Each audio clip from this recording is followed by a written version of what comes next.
অহংকার আর হিংসা ত্যাগ করো, কারণ তুমি এই পৃথিবীর অতিথি, মালিক না।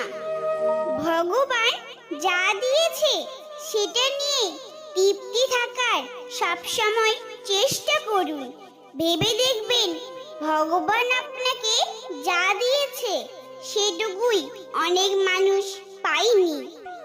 অপরকে নয়, পরিবারকে ভালোবাসুন। মৃত্যুর পর জীবনের সবচেয়ে কঠিন সত্য কি জানেন?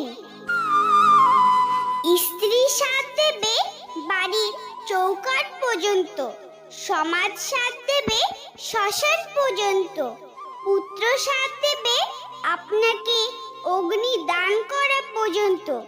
আপনার সাথে যদি কিছু যায় সেটা শুধুমাত্র আপনার কর্ম। রাধে রাধে।